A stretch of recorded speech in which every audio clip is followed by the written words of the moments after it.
Welcome to another episode of Daily Gym. Should you keep a project alive or should you kill it? The other day I was talking with somebody who told me he's been working on a project for the last 2 months. It's already being served to customers, but the financial returns have been pretty much non-existent. And as a result, he's starting to wonder whether the project should still continue or whether it should be discontinued and they should spend their time and energy on something else. And that made me think, how would I evaluate if a project should be continued or discontinued? There are two main factors I would look at before I start thinking about to what extent should it be continued and for how long should it be continued. The first factor for me is what are the benefits for the company? Sure enough, the easiest ones are financial returns. The inputs, your expenses, versus the outputs or the revenue or returns you're getting. If that's a positive measurement, then that means you have profits which can be allocated into different parts of your business to help grow your business.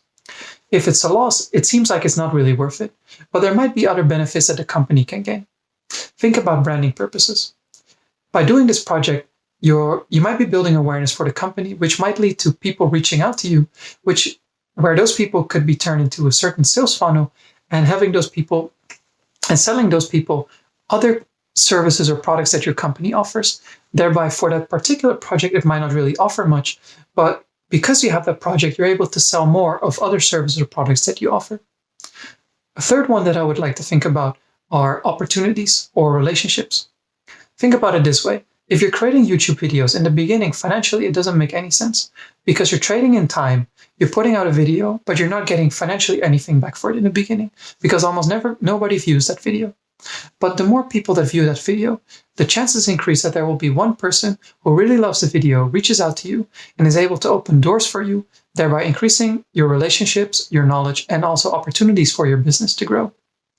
The second factor that I would look at would be what are the benefits for the people involved in that project, or basically the team? Are they able to develop their skills because they're doing certain tasks? If you're making videos for YouTube, again, financially, there might not be many returns in the beginning, but by developing your skill of creating content, of editing the videos, you're at some point able to leverage that to do that same kind of work elsewhere for other parts of the business or for other people that can then give you a higher financial return. So for the long term, it might be worth it, even though in the short term, it's not. At the same time, it's not just about developing skills, but also thinking about motivation. Because if these people are able to take on roles and responsibilities that they otherwise wouldn't be able to do, it might still be an incentive to keep them there so that they're developing certain intangible skills or values or so that can at some point, again, be useful within the organization. Once I've established that there's a benefit for the company and or there's a benefit for the team, I can then decide if it makes sense to actually continue the project or not. From that point on, I think about who should spend most time on this. And I would pit the manager versus the people involved in the team. If there are a lot of benefits for the company right now, I think it makes sense that the manager would be the one overseeing everything and being really involved into the project.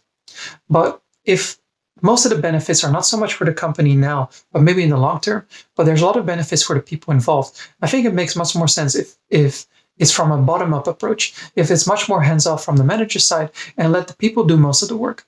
Of course, you need to establish some kinds of goals or objectives for them so that the people in the team can also measure for themselves whether there's progress or not. But from the manager's point of view, there are more pressing issues that he has to work on. Then that brings me to the final point. Really deciding how long should the project continue or not. There's not really an exact science to this because many things cannot really be measured. But on one side, I would put motivation and progress made in the project. And on the other side, I would put opportunity costs. What I mean by that is, as long as the team itself is motivated, feels that progress is possible and reaching certain objectives, and that there's actually progress being made, and putting that the positive things versus the opportunity costs or the benefits or positive consequences that you could get from having those people do some other kind of work, you can then see which side the scale will tip and whether it makes sense to put them on something else or whether to have them continue working on whatever they are doing right now. That's all I have for today. I'll be back with another video on Monday. I wish you all a nice weekend and have a nice day today too.